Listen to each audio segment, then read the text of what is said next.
Hello, I'm going to cover PowerPoint slide layouts and why I think everyone should understand them and use them. I've got 4 slides and I'll let them speak for themselves.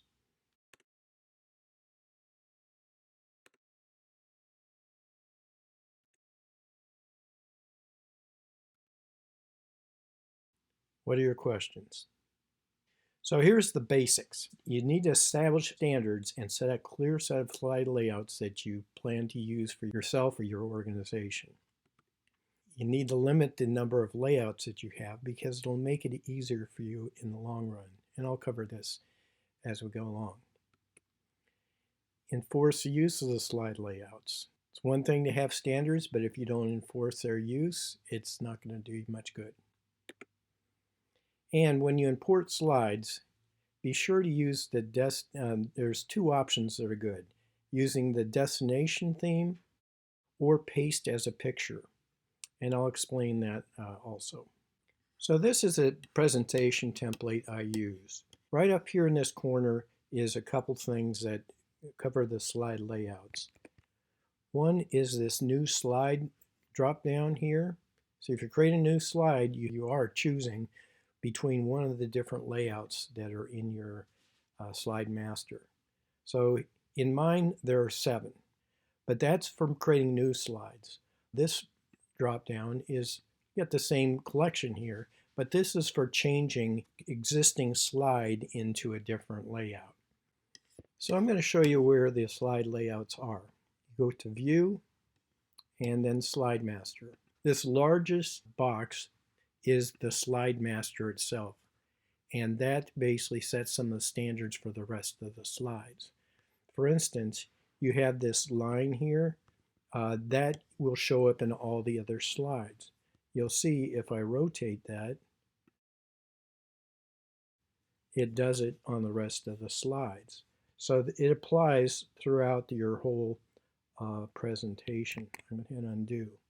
Also, something that went on all the slides is a page number. Bottom line is you try to keep it simple and straightforward since you're going to deal with a lot of different variations on other slides. This first one here is for a title slide. Here I got a little faded gradient box to make it dress it up a little bit. Now this one's the one that most people spend most of their time with. It's the bullet slide. And there's a lot of different settings that are in your bullets and how you have it set up.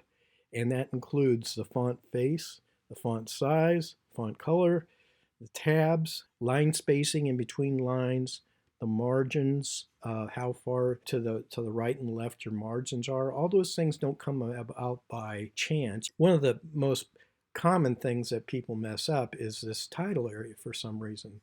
They want to expand the title area because they want to put 2 lines in it. They'll do all sorts of things with the title area that just are problematic.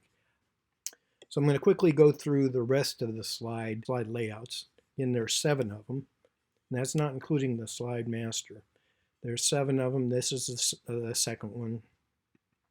There's a title only. This is like a divider in between portions of your presentation. Next one is a 2-column layout. And then there's the quad charts. I hate quad charts, but everybody gravitates towards them, so it's good to put them in there so that there is some standard. And then there's just a straight white background. So enforcement of use.